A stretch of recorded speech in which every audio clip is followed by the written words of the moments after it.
খবর শুনছেন রাত দিন সংবাদ ইউটিউব চ্যানেল থেকে। আপনাদের জানাতে চলেছি আজকের বাছাই করা কিছু গুরুত্বপূর্ণ পশ্চিমবঙ্গ দেশ ও বিদেশের তাজা সংবাদ। খবরের শুরুতেই দেখে নেব আজকের সংবাদ শিরোনাম। এসআইআর বিতর্কে চণ্ডীতলায় চাঞ্চল্য, বিডিও অফিসের মাটির নিচে মিলল গুচ্ছ গুচ্ছ ভোটার কার্ড। কি বলছে প্রশাসন? দুটো প্রদর্শনী করেছিলাম, আমার বিরুদ্ধে সিবিআই। বইমেলার উদ্বোধনে বিস্ফোরক মন্তব্য মুখ্যমন্ত্রী মমতার। বই তীর্থে বরাদ্দ 10 কোটি। মুজিব থেকে সজীব স্লোগানে উত্তাল সোশ্যাল মিডিয়া। শেখ হাসিনাকে আস্থার ঠিকানা বলছে Awami League. Mega traffic block, 23 ঘন্টা শিয়ালদায়ের একাধিক শাখায় বন্ধ ট্রেন। বেরোনোর আগে জানুন কোন কোন রুট প্রভাবিত। ধূপগুড়িতে তৃণমূল বিধায়ককে অপদার্থ বলায় কড়া শাস্তি, 2 দলীয় কর্মীর বিরুদ্ধে কঠোর ব্যবস্থা। নো এসআইআর নো ভোট, বিএলওদের দিয়ে ভুল তথ্য আপলোডের অভিযোগ, নির্বাচন কমিশনের বিরুদ্ধে শ্রমিকের তোপ। এসআইআর শুনানি নিয়ে প্রবল চাপ, কাঁথিতে মহিলার মৃত্যুকে ঘিরে মুখোমুখি তৃণমূল বিজেপি। বেশ কয়েকজন সরকারি আধিকারিককে বিজেপি চিহ্নিত করেছে, ইঙ্গিতপূর্ণ মন্তব্য শ্রমিকের। ডিজি পদে মেয়াদ বাড়ার সম্ভাবনা ক্ষীণ, লক্ষ্মীবারে রাজীব কুমারের বিদায়ী অনুষ্ঠান। ভারতে বিশ্বকাপ খেলবে না বাংলাদেশ, নিরাপত্তা ঝুঁকির যুক্তিতে বিজেপির চূড়ান্ত সিদ্ধান্ত। বিডিও অফিসে তাণ্ডব, কমিশনকে হুমকি, ফারাক্কা কাণ্ডে তৃণমূল বিধায়কের বিরুদ্ধে এফআইআর এর নির্দেশ। বিজেপি জেতা গ্রামে লক্ষ্মীর ভাণ্ডার বন্ধ, ক্ষোভে ফেটে পড়লেন 7,000 মহিলা। ছত্তিশগড়ে ইস্পাত কারখানায় ভয়াবহ বিস্ফোরণ, ছিন্ন ভিন্ন দেহাংশে শিউরে উঠল এলাকা। এসআইআর নিয়ে 26টা কবিতা, বইমেলার মঞ্চ থেকে এজেন্সি কমিশনকে নিশানা মমতার।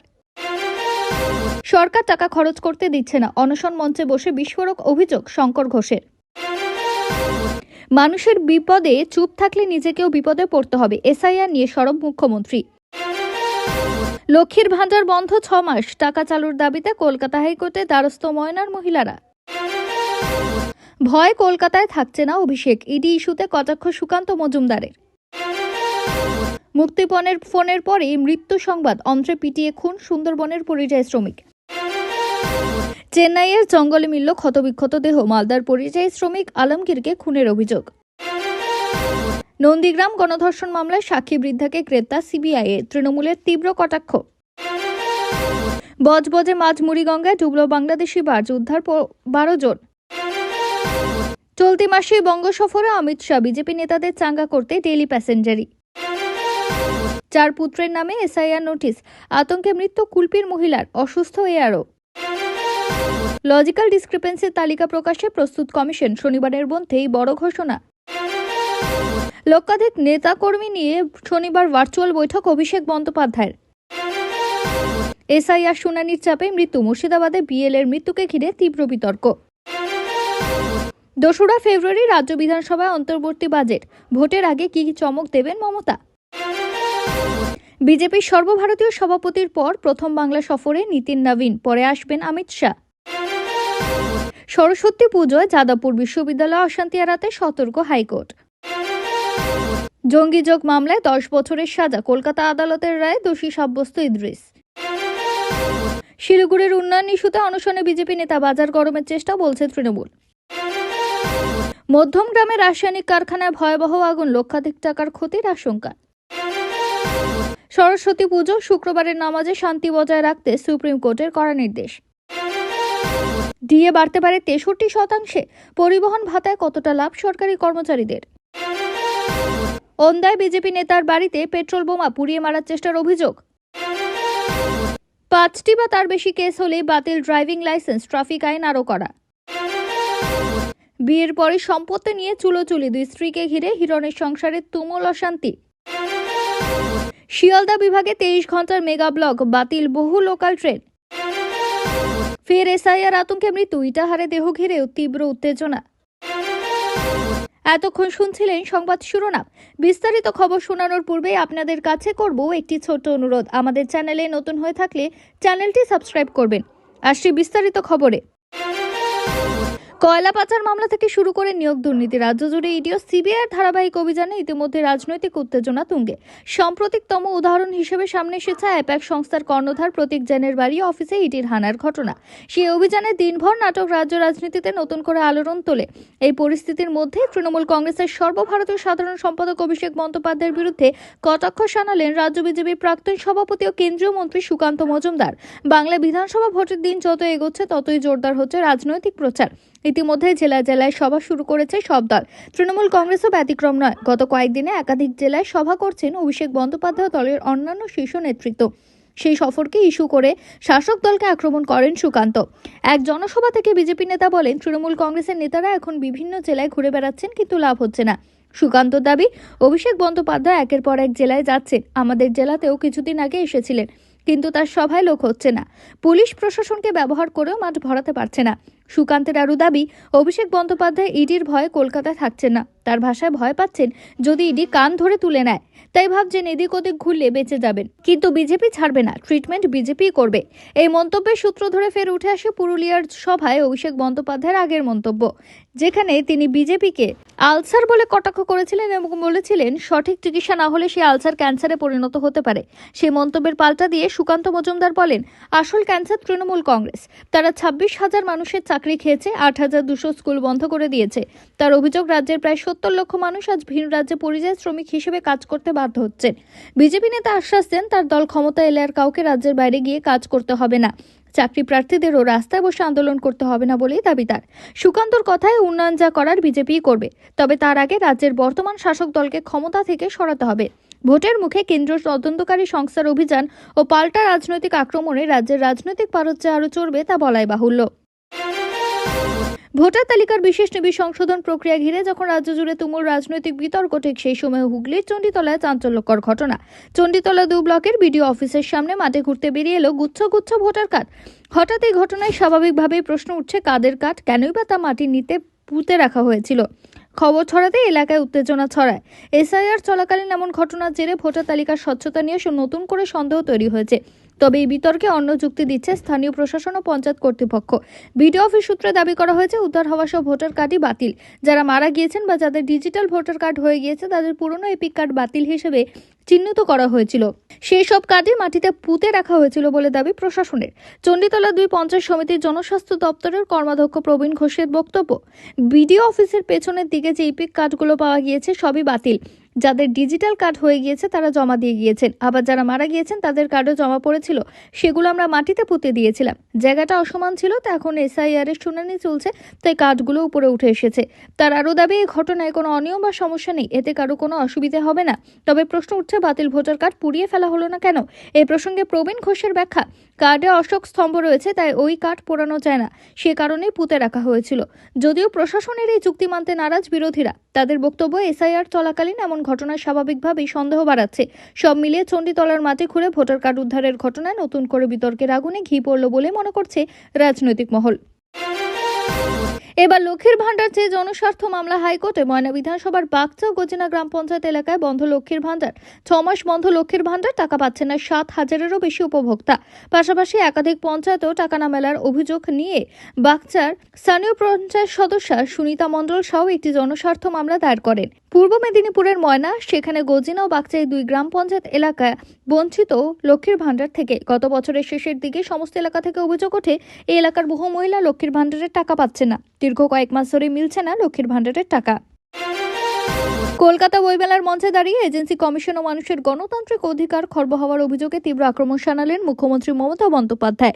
এসআইআর এর নামে হয়রানির অভিযোগ ঘিরে তিনি বলেন, হিয়ারিং এ অজুহাতে ঘন্টার পর ঘন্টা মানুষকে লাইনে দাঁড় করিয়ে রাখা হচ্ছে, তার জেরে একের পর এক মৃত্যুর খবর। এই পরিস্থিতিকে এজেন্সি নির্যাতনের সঙ্গে তুলনা করে নিজের ব্যক্তিগত অভিজ্ঞতার প্রসঙ্গ টেনে মমতা জানান, তার আঁকা ছবি নিয়ে 2টি প্রদর্শনী করার পরেই তার বিরুদ্ধে সিবিআই নামানো হয়েছিল। মুখ্যমন্ত্রী বললেন, তখন আমার নিজেকে লাঞ্ছিত মনে হয়েছিল, অপমানিত বোধ করেছি। নিজের অবস্থান ব্যাখ্যা করতে গিয়ে মমতার সাফ কথা, তিনি কাজ করতে ভালোবাসেন কিন্তু নিজের ঢাক নিজে পেটান না। রবীন্দ্রনাথের ভাষা ধার করে বললেন, আমারে না জানি করি প্রচার আমার আপন কাজে। মমতার কথায় আমি ছোটখাটো লিখি, আমি তো জ্ঞানীগুণী লোক নই, আমি খুবই সিম্পল। মুখ্যমন্ত্রীর কথায় শিল্পী শোভা প্রসন্ন এবং প্রয়াত সহকর্মী মন্ত্রী সুব্রত মুখোপাধ্যায়ের অনুপ্রেরণাতেই তিনি আঁকতে শুরু করেন। কখনো প্রশিক্ষণ নেননি, চিরকুটে এঁকে ফেলে দিতেন, কিন্তু তার তুলির টানে আলাদা একটা ভাষা আছে, এমনটাই নাকি বলেছিলেন শোভা প্রসন্ন। বিনে পয়সার দুটি প্রদর্শনী করায় তাকে টার্গেট করা হয় বলে অভিযোগ। তবু কোনোদিন সেই ছবি থেকে এক পয়সাও নেননি, সবটাই দান করেছেন, কখনো এনজিওকে, কখনো আবার গরিব মানুষের সাহায্যে। সেই কারণেই এখন আর এক্সিবিশন করে না, জানিয়ে মমতা বলেন, সার্কিট হাউসে গেলে ক্যানভাসে আঁকি, প্রশাসন সেগুলি যত্নে রেখে দেয়, আর বিদেশ সফরে বা বিদেশি অতিথিদের সেই ছবি উপহার দেওয়া হয়। তার কথা, এতে পয়সাও বাঁচে, রং তুলিও ম্যানেজ হয়ে যায়। নিজের আয়ের প্রসঙ্গে মমতার দাবি, তার একমাত্র ইনকাম বইয়ের রয়্যালটি। আজ নয়, শনিবার লক্ষাধিক নেতা কর্মীদের নিয়ে ভার্চুয়াল বৈঠক করবেন তৃণমূলের সর্বভারতীয় সাধারণ সম্পাদক অভিষেক বন্দ্যোপাধ্যায়। অভিষেক আগেই জানিয়েছিলেন, বিধানসভা নির্বাচনের আগে এই 2 মাস তিনি রাস্তায় থাকবেন। সেই মতো রাজ্যের উত্তর থেকে দক্ষিণে ছুটে বেড়াচ্ছেন তৃণমূলের সেনাপতি। প্রতিদিনই তার কর্মসূচি থাকছে। আগে জানা গিয়েছিল বৃহস্পতিবার লক্ষাধিক নেতাকর্মী নিয়ে ভার্চুয়াল বৈঠক করবেন, কিন্তু দলীয় সূত্রে খবর শনিবার বিকেল 4টায় মেগা ভার্চুয়াল বৈঠকটি হবে। 24 তারিখ লক্ষাধিক নেতাকর্মীদের নিয়ে ভার্চুয়াল বৈঠক করবেন তিনি। থাকবেন দলের বিধায়ক, সাংসদ, BLA-2 দলের মুখপাত্র সহ লক্ষাধিক নেতাকর্মী। সোমবার নির্বাচন কমিশনকে লজিক্যাল ডিসক্রিপেন্সির তালিকা প্রকাশ করার নির্দেশ দিয়েছে সুপ্রিম কোর্ট। একই সঙ্গে তৃণমূলের আর যা যা দাবি ছিল তার সবগুলোই মান্যতা পেয়েছে শীর্ষ আদালতের নির্দেশে। এরপরে বারাসাতের সভা থেকে বিজেপিকে আক্রমণ করে তৃণমূলের সভাপতি হুঙ্কার দেন, আজ কোর্টে হারালাম, এপ্রিলে ভোটে হারাবো। ভোটমুখী রাজ্যে অভিষেকের সারা জাগানো বক্তব্য উপচে পড়া ভিড় বুঝিয়ে সমর্থন কতটা, এই আবহে ভার্চুয়াল বৈঠকে লজিক্যাল ডিসক্রিপেন্সি সহ রণকৌশল নিয়ে অভিষেক বার্তা দিতে পারেন বলে মনে করছে রাজনৈতিক মহল। 2021 সালে অন্তর্বর্তীকালীন বাজেট পেশ না করেও পূর্ণাঙ্গ বাজেট পেশ করেছিল রাজ্য সরকার। সে বাজেট বক্তৃতা পাঠ করেছিলেন মুখ্যমন্ত্রী স্বয়ং। কিন্তু এবার তেমন ঘটনার পুনরাবৃত্তি হবে কিনা সে বিষয়ে কোনো নিশ্চয়তা নেই। তবে বাজেটের আগে মুখ্যমন্ত্রীর ঘরে মন্ত্রিসভার বিশেষ বৈঠক ডাকা হয়েছে। পশ্চিমবঙ্গ বিধানসভার অন্তর্বর্তী বাজেট পেশ করা হবে আগামী 2 ফেব্রুয়ারি, জানিয়ে দিলেন বিধানসভা স্পিকার বিমান বন্দ্যোপাধ্যায়। বুধবার বিধানসভায় সরস্বতী পুজোর উদ্বোধনের পর এক প্রশ্নের জবাবে স্পিকার বলেন, 31শে জানুয়ারি বিধানসভার বাজেট অধিবেশন শুরু হবে। প্রথম দিন শোক প্রস্তাবের পর অধিবেশন মুলতবি করে দেওয়া হবে। 2 তারিখ রাজ্য সরকার অন্তর্বর্তী বাজেট পেশ করবে। এই অধিবেশন চলবে আগামী 5 ফেব্রুয়ারি পর্যন্ত। মুখ্যমন্ত্রী মমতা বন্দ্যোপাধ্যায় নেতৃত্বাধীন তৃতীয় তৃণমূল সরকারের এটি শেষ বাজেট। ফলে সংক্ষিপ্ত বাজেটে কি চমক থাকবে তা নিয়ে আলোচনা শুরু হয়েছে। 2021 সালের অন্তর্বর্তীকালীন বাজেট পেশ না করে পূর্ণাঙ্গ বাজেট পেশ করেছিল রাজ্য সরকার। সে বাজেট বক্তৃতা পাঠ করেছিলেন মুখ্যমন্ত্রী স্বয়ং। কিন্তু এবার তেমন ঘটনার পুনরাবৃত্তি হবে কিনা সে বিষয়ে কোনো নিশ্চয়তা নেই। তবে বাজেটের আগে মুখ্যমন্ত্রীর ঘরে মন্ত্রিসভার বিশেষ বৈঠক ডাকা হয়েছে। সে বৈঠকে বিশেষ বাজেট অনুমোদন করিয়ে তা বিধানসভায় পেশ করা হবে। এখনো পর্যন্ত প্রশাসন সূত্রে খবর, অর্থ প্রতিমন্ত্রী চন্দ্রিমা ভট্টাচার্যকে বাজেট পেশ করার জন্য তৈরি থাকতে বলা হয়েছে। 2021 সালে অমিত মিত্র অর্থমন্ত্রীর দায়িত্ব থেকে অবসর নিলে সে গুরুত্বপূর্ণ দায়িত্ব চন্দ্রিমাকে দেন মমতা। অন্যদিকে এই বাজেট অধিবেশন আবার উত্তপ্ত হতে পারে তৃণমূল এবং বিজেপির পরিষদীয় দলের সংঘাতে। ভোটার তালিকার বিশেষ নিবিড় সংশোধনীর জন্য এবার পশ্চিমবঙ্গ বিধানসভার শীতকালীন অধিবেশন বসেনি। এই ইস্যুতে তৃণমূল নির্বাচন কমিশনের সঙ্গে বিজেপিকে এক আসনে বসিয়ে আক্রমণ করেছে। তাই পাল্টা জবাবে বাজেট অধিবেশনের উত্তাপ বাড়তে পারে। পাশাপাশি 6 দিনের সংক্ষিপ্ত বাজেট অধিবেশনে বেশ কিছু বিল পাস হতে পারে বলেই মনে করা হচ্ছে। নির্বাচনের আগে মোদী সরকারের এজেন্সি খেলা শুরু, এবার দাবি সেম সাইডের। নন্দীগ্রামের বিজেপির ইন্দুবালা দাসকে গ্রেপ্তার করল সিবিআই। তিনি 2007 সালে নন্দীগ্রামে গণধর্ষণের ঘটনার সাক্ষী। এই নিয়ে বিজেপি বিধায়ক শুভেন্দু অধিকারীকে তীব্র কটাক্ষ করল তৃণমূল। শুধু তাই নয়, ঘটনার প্রতিবাদ করে অসুস্থ বৃদ্ধাকে আইনি সহায়তা দেওয়ার কথা জানান তৃণমূলের তমলুক সাংগঠনিক জেলার সভাপতি সুজিত রায়। অভিযুক্তদের না ধরে সাক্ষীদের গ্রেপ্তার করা হচ্ছে। বুধবার নন্দীগ্রামে সাংবাদিক বৈঠক করে অভিযোগ করে তৃণমূল, 2007 সালে নন্দীগ্রামে গণধর্ষণের ঘটনায় সাক্ষী 64 বছরের গোকুলনগরের বিজেপির ইন্দুবালা দাসকে গ্রেপ্তার করে কেন্দ্রীয় তদন্তকারী সংস্থা। এই ঘটনায় নন্দীগ্রাম সহ পূর্ব মেদিনীপুর জেলা জুড়ে তুমুল শোরগোল পড়ে যায়। ওই মহিলা তৎকালীন সময় সিপিএম করতেন, বর্তমানে সপরিবারে বিজেপিতে যোগ দিয়েছেন। নন্দীগ্রাম 2 নম্বর ব্লকের আমরাতলা 104 নম্বর বুথের বিজেপির বুথ সভাপতি বাসুদেব দাস কয়েকদিন আগে মারা যান। বুধবার আমরাতলায় তার বাড়িতে মাল্যদান করে শ্রদ্ধা জানাতে হাজির হন এলাকার বিধায়ক শুভেন্দু অধিকারী। অথচ একজন সনাতনী মহিলাকে সিবিআই গ্রেপ্তার প্রসঙ্গে কোনো কথাই বলেননি তিনি। বিরোধী দলনেতার মুখে কুলো পাঠাতেই কটাক্ষ করছে তৃণমূল। লজিক্যাল ডিসক্রিপেন্সি নামে বাংলার বৈধ ভোটারদের লাগাতার হয়রান করে চলেছে বিজেপি নেতৃত্বে কাজ করা জ্ঞানেশ কুমারের নির্বাচন কমিশন। প্রথম থেকে প্রতিবাদের সরব রাজ্যের শাসক দল শীর্ষ আদালতে মামলা করে তৃণমূল কংগ্রেস, এরপরে সুপ্রিম নির্দেশ আসে অবিলম্বে তথ্যগত অসঙ্গতি তালিকায় থাকার পাশাপাশি আনম্যাপড ভোটারদের নামও প্রকাশ করতে হবে কমিশনকে।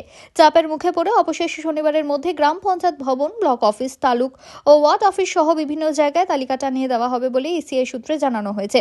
সূত্রের খবর, বাংলায় তথ্যগত অসঙ্গতি তালিকায় 94,49,132 জন, আনম্যাপড ভোটারের তালিকায় 31,68,426 জনের নাম রয়েছে। আগামী রবিবার অর্থাৎ 25শে জানুয়ারি থেকে লজিক্যাল ডিসক্রিপেন্সি তালিকায় নাম থাকা ভোটাররা কোনো প্রতিনিধির মাধ্যমে বা নিজেরা সংশ্লিষ্ট কার্যালয়ে গিয়ে নথি জমা দিতে পারবেন। এই ক্ষেত্রে তৃণমূলের যে দাবি ছিল তাকে মান্যতা দিয়ে সুপ্রিম কোর্টের তরফে স্পষ্ট করে বলা হয়েছে নথি হিসেবে মাধ্যমিকের অ্যাডমিট কার্ড গ্রহণ করার কথা। তবে সেটাও মানতে বাধ্য হয়েছে নির্বাচন কমিশন। মুখ্য নির্বাচনী আধিকারিকের দপ্তর মনে করেছে চূড়ান্ত ভোটার তালিকা 20 ফেব্রুয়ারি নাগাদ প্রকাশ করা হতে পারে।